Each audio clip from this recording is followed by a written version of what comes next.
How is it that in this day and age the ego still exists and we are so tired?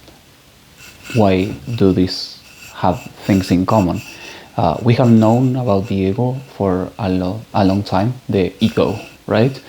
This alter ego, this other person that is living within us or through us, or however you want to see it.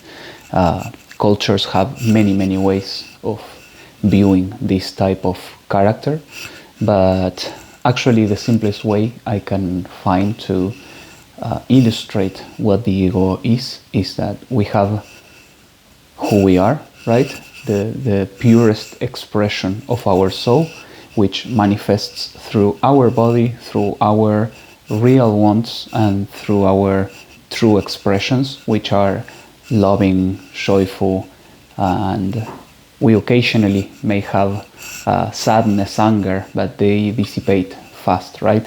It doesn't become resentment, it doesn't become depression or sorrow. So the ego, it's actually a version of ourselves that we create, so we can not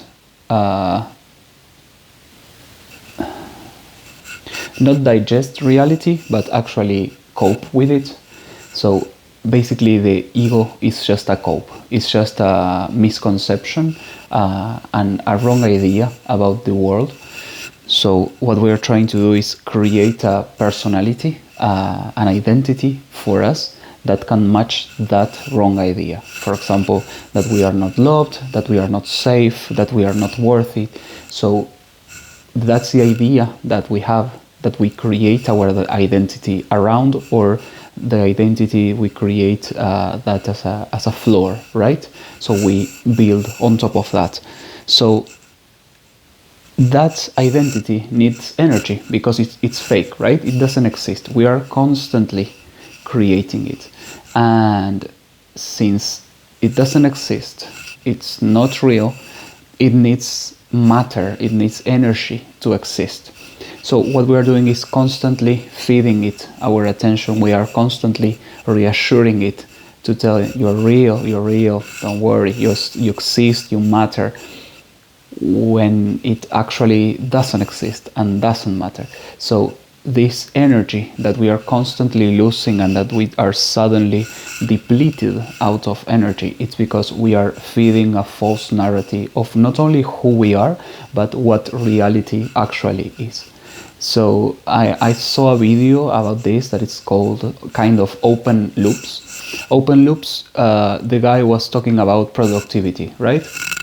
That we basically have tasks that we haven't finished, so we are constantly giving them energy with the idea that we eventually will resolve them, but in keeping them active, we are actually draining our energy. What we have to do is prioritize which ones are the ones that are important and go and do them, and then we will get back all the energy that we used for it. Maybe we don't get back all the energy that was spent on it because that energy was used for the creation and sustainability of that idea or that ego.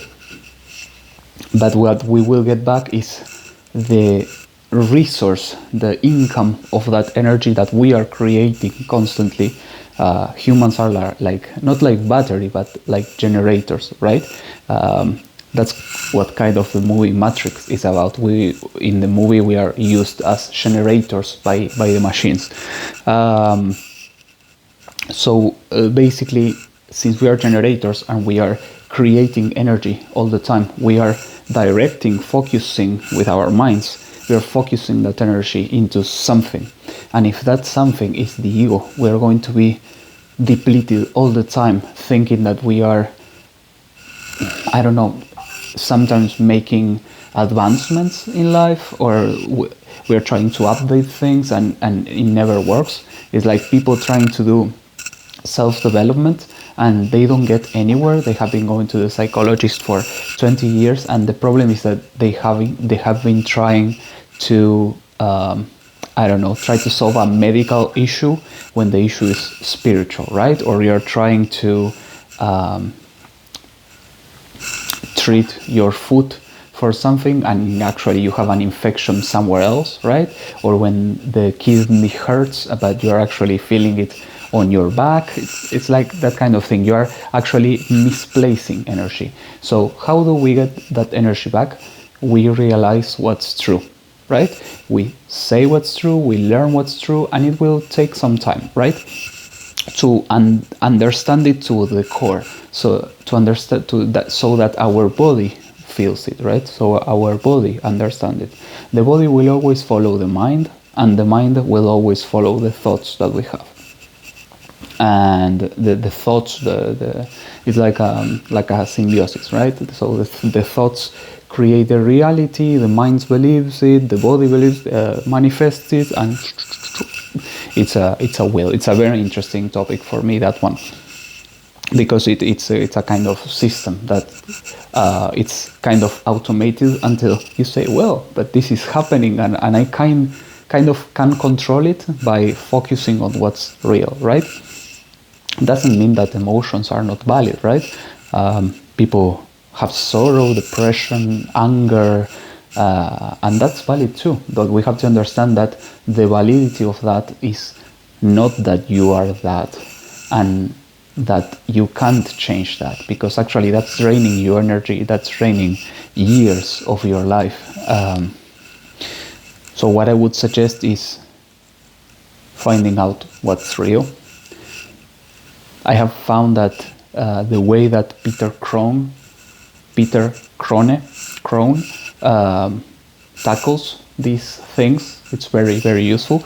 But there are many ways that you can do it, many teachers, many people that have tackled this issue the same way that I'm trying to tackle it now.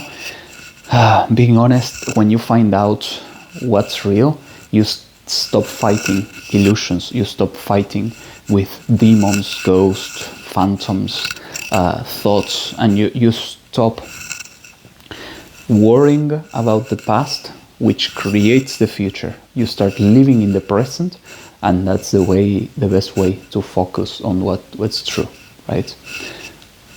So the truth is that you are actually safe, that you are actually worth it just by existing, by living, and that you are always loved and wanted. That's the truth. If you want me to save you the research, those are the truths. So I just wanted to chime in with this topic. Hopefully someone sees this video or finds it useful. It has been a pleasure. So have fun, have a good day, enjoy the sun, drink a lot of water, and see you on the next one.